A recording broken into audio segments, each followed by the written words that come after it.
Hi, this is Aleksander Vitkin, and in this video I'm going to talk about how to keep learning so you stay on top of your business, so you keep developing yourself and you don't get outcompeted by people who are working harder, studying harder, and so on. So the idea is maybe you're not as smart or successful as other people you see on the internet or other entrepreneurs you've read about, or maybe you're reading all these biographies by Steve Jobs and all these types of people, or about them rather, and you think, I can never do what they're doing, and this is way too complicated. Well, in this video I'm going to show you that actually it isn't, and actually what other people have done you can do as well, and it's not impossible to get to their level.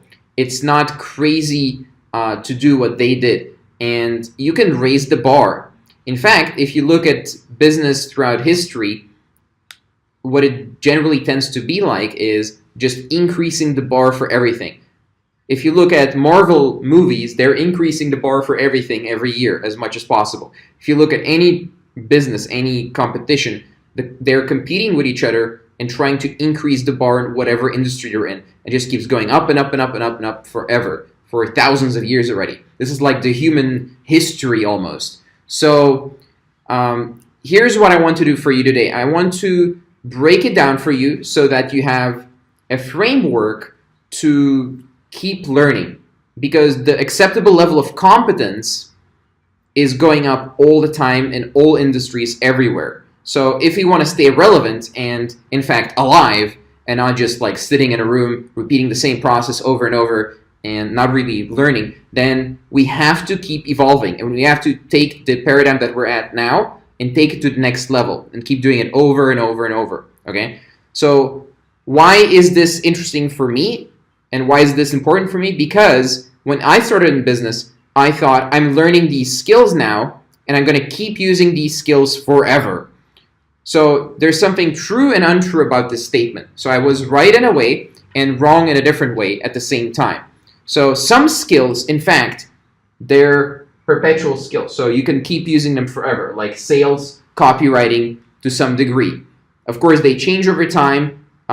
The level of intelligence in society and people changes, and the way marketing works changes a little bit. But still, if you know copywriting, it's not very hard to go to like a very similar version of copywriting, for example, right? So it's a skill that's quite perpetual. Then there's skills that are very temporary. So the temporary skills, they're all over the place, right? They just keep changing all the time. So you had Google ads that worked a certain way, and then it totally changed. You had SEO that worked a certain way with like PageRank and whatever. It totally changed. Like, these are very temporary skills. There's better examples with like very specific industry examples, of course, but these are ones that everyone would recognize. And as everything changes in the temporary skills, you need to find what is the next temporary skill to go after, right? So what I found very interesting throughout the years, because I've been in business for a while now, so what I found interesting is how these temporary skills change and how people keep focusing on the next temporary skill, and how people who are extremely successful have focused on these long-term, perpetual, whatever you want to call them, skills, and how they've adapted to move from version A to version B and improved and improved and improved and improved, right? And yet, how some people are still stuck in the same old version of the same old sales process or the same old copywriting process, and they still make money. Why that is, right? So I find it's very, very interesting. It's a way that people learn. It's a way that business evolves. It's the way of the world, you could say. And that's why I like discussing this. That's why I like being a teacher as well. So why am I talking about this? It's because I've been learning business for 6 years and 4 years before that in traditional education. So in total, I guess I've been learning business for 10 years, you could say, but I just say 6 because that's when I started just doing normal business. And then I kept learning business and also teaching others for another 4 years. Why am I qualified to talk about this? Again, because I've helped hundreds of entrepreneurs to get to 6 figures and beyond. And this is very valuable. Like, if you know how to do this, you know how to stay relevant forever, and you know how to learn skills fast, and you know how to stay in business and not be driven out by competition that is constantly innovating, because that's what competition is for, right? There's of course examples of corporatism and crony capitalism and stuff like that, but we're not going to talk about that. We're going to talk about actual entrepreneurs and innovation and the cool, interesting stuff that everyone cares about. So if you know how to do this, you'll be able to grow. If you don't know how to do this, you'll become irrelevant really, really fast, and you'll be like one of those grumpy old men who doesn't want to use a phone because they're like, well, I don't know about this phone stuff. It just feels wrong, and it's like these kids with their phones, it's so annoying. Like, you don't want to be like one of those guys. Like, if you go in a taxi in some countries, like, well, you shouldn't use a card. No, we use cash here. No card, senor, no card. Well, they're stuck in the past, and Uber is going to crush them, right? So everything is always moving, and we need to learn how to do this as well. So the problem that we're solving is the problem of people getting complacent, right? So the major issue in all this is people just get some basic level of skill, and then they say, okay, I'm going to stay, I'm going to build like a little house, and I'm going to stay in this house. It's called the sales house, and this is the way the world works. You better not change anything, because this is the one thing that I've learned a long time ago, and I'm going to keep doing it the same way I've always done, because that's how business is done. So this is complacency, and this is complacency. I should use a different letter. And it's very, very unhealthy. It gets people either stuck in being satisfied where they are, not willing to learn and go to the next level, or it gets them to just become irrelevant super fast. Like overnight, suddenly you're a nobody. And it would surprise you how often this happens. It actually happens in all industries all the time. So this is the problem we're solving. So here's how I've been discovering solutions, right? So of course, after being in business for a while, I've noticed that, hold on a second, the way I did sales so many years ago when I started doesn't work anymore. Like if I pick up the phone and I do exactly the same thing, I pick up like the Yellow Pages or whatever it was back then, and I start calling businesses, and I say the same exact thing, and I use the same sheets, the same script and everything, it may work a little bit, but it's not going to be the same, because a lot more people are doing that now, and they've raised the bar for doing that. The best guys in the industry, they tend to innovate, otherwise they won't stay the best. It's not actually possible to stay the best if you don't keep innovating.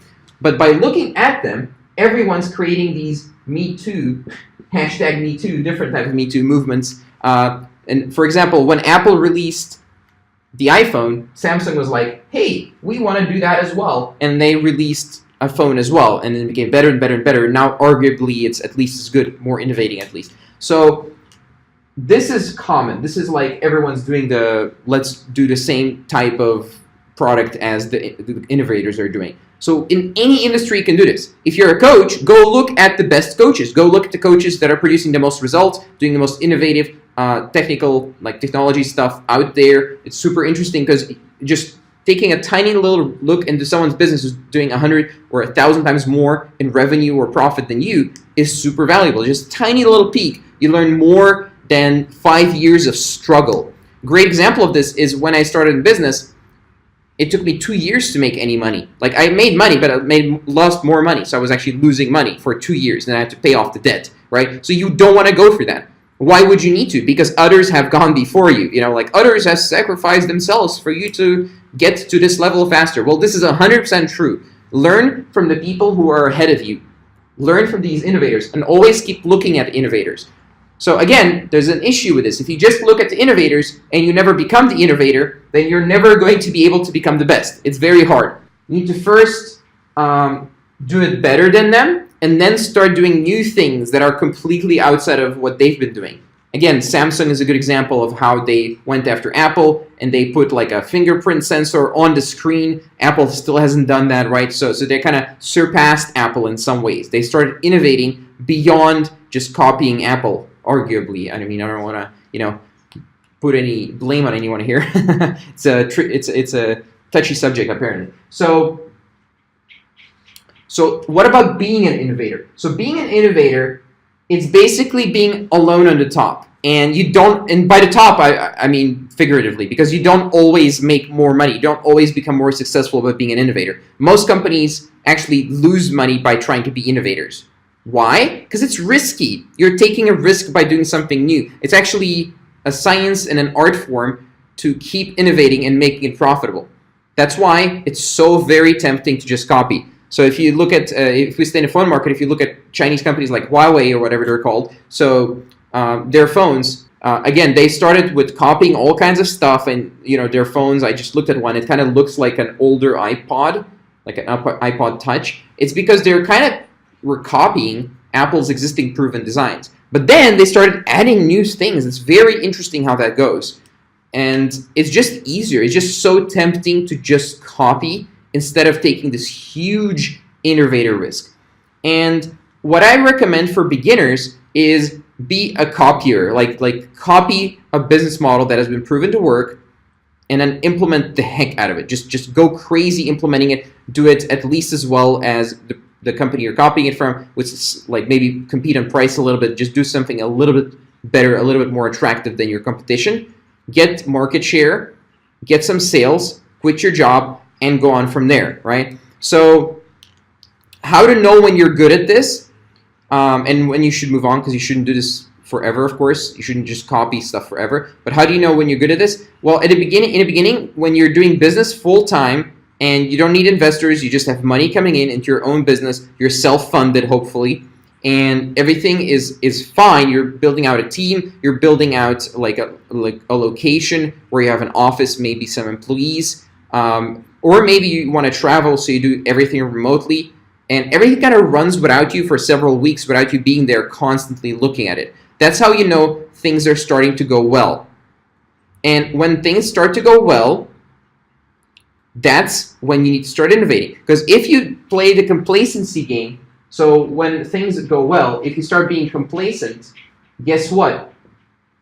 Being at the same level, there's no such thing as being at the same level. When you're at the same level, you're actually going down because everyone else is going up. And that's the danger. People don't realize this. They just think you get in business, you get a business model, and you just follow it. No, you need to keep improving on the business model because someone else is, and they're probably doing faster than you can imagine because you don't really know, like if you're not looking at your competition. And it's scary, but at the same time, it's exciting. And that's why entrepreneurship is interesting and so very, very rewarding. If you find those opportunities that no one else can see, you can actually make a lot more money than any job or like any copy-based business or whatever.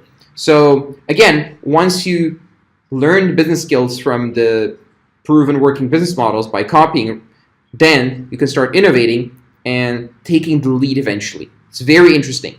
And this is what real entrepreneurship is. The closer you can get to this high risk, high reward way of working, the closer you are to what entrepreneurship is for like big guys out there that we all look up to. So like Mark Zuckerberg and so on and so forth. So that's pretty much it. Like I just wanted to share these ideas, these principles with you. And most people don't do this. They don't like put several hours a day, like 1 or 2 hours a day, to keep studying, keep learning new skills, keep improving their existing skills. They just kind of tag along or just do the same old thing over and over, and it just doesn't work. And then they get confused. Why doesn't it work? Well, this is why.